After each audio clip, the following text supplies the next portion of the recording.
In the last lessons, we've made the CSS for the body, and we've learned a little bit about floats. Now let's make some CSS for the h1 tag. So we do it the same way we wrote the CSS for the body. We write the element that we want to select, so h1, open the curly brace, and close the curly brace, and let's give it that float property we just learned about. And we'll have it float left. We'll also add on another property, which is a color. So before, we were changing the background color with the background property. Now we're going to change the text color with the color property. And again, the color is written as RGB, open parenthesis, close parenthesis, for good habits. And inside, I'm going to make the color 100, 0, 0. And that will give us a dark red. Now I just want to emphasize closing your tags, curly braces, parenthesis, and everything else. I know when I first started, the person I learned from told me, make sure you always close what you open. And there were times where I forgot. Then when you go to look at the web page, it's completely messed up, and it might take hours to find the problem.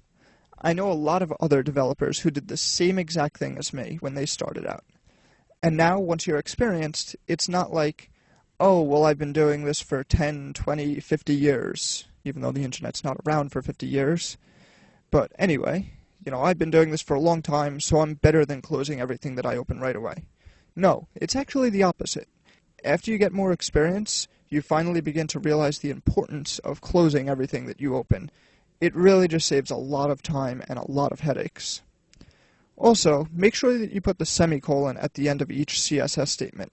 Otherwise, your CSS is going to get very messed up. I'm also going to put one more property here, and it's a margin of 0. Now before we added the margins of auto, which centered the document. This does something a little different. h1 tags, along with every other tag, automatically comes with a margin above and below it. In a lot of cases, the margin looks pretty nice and it works out. In this case, we don't want it. So we're going to reset that margin and make it 0. Now let's save and refresh the browser. And you can see that the h1 and the h2 tag are on the same line. Now this h2 here, this is a little close to the h1. In fact, I would like for the text of the h2 to be centered inside of the body, so it should be somewhere over here. Back in Notepad, we have a problem here. Before, with the body and the h1, we were able to select the tag just by writing which tag to select.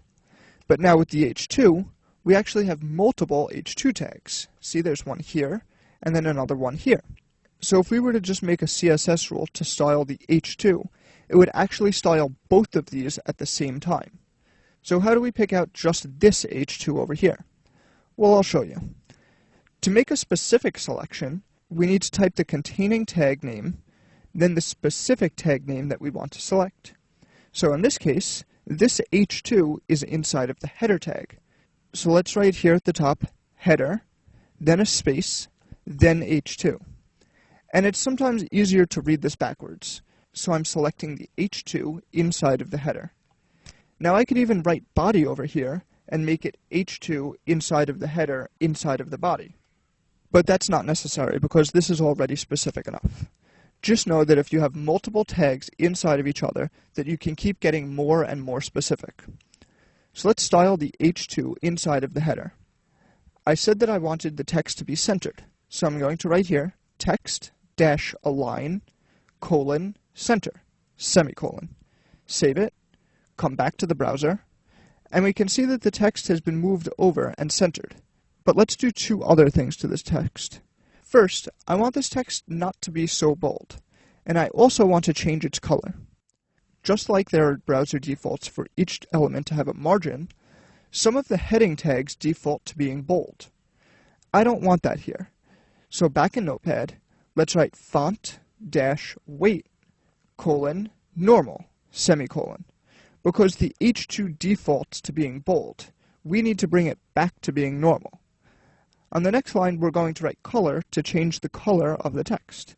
Same as before, RGB, open and close parenthesis, and let's make this 0, 150, 175. Save, open the browser, and refresh the page.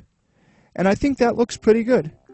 At this point, you're beginning to realize that web development is so interesting, and the more you know, the more you want to know. In the next lesson, we'll move on to the section tag.